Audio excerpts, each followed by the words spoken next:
எந்த ஒரு பிரச்சனையானாலும் கருப்பசாமி கிட்ட போயிட்டோம்னா நிச்சயமாக அதுக்கு ஒரு நீதி கிடைக்கும். ஆனால் நம்ம மேலே எந்த தப்பும் இருக்கக்கூடாது. அப்படி இருந்தால் மட்டும்தான் கருப்பசாமி நம்மளுக்கு அருள் புரிவார். நீதியை நாட்டக்கூடிய ஒரு தெய்வம் கருப்பன். கருப்பன் எந்த நேரத்துலையும் கூப்பிட்ட குரலுக்கு ஒடியாந்து நிற்பான். ஏழைகளின் எளிமையான தெய்வம், காவல் தெய்வம், புரட்ட தெய்வம். அன்புக்கு மட்டும்தான் அவன் அடிபணிவான். அதிகாரத்தால் அவனை எதுவுமே செய்ய முடியாது. கிராமங்களில் எல்லையோரத்தில் காவல் காத்து நிற்பான். 18ஆம் படி கருப்பு தான்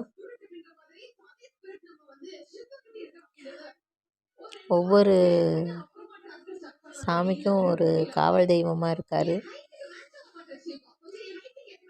கருப்பனோட அனுமதி இல்லாமல் ஒரு விஷயமும் அந்த ஊரை விட்டு போக முடியாது, வர முடியாது.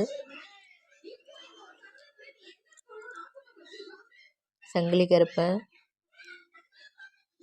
அவர் எப்பவுமே ஒரு சங்கிலியை கழுத்தில் கட்டிகிட்டு இருப்பார்.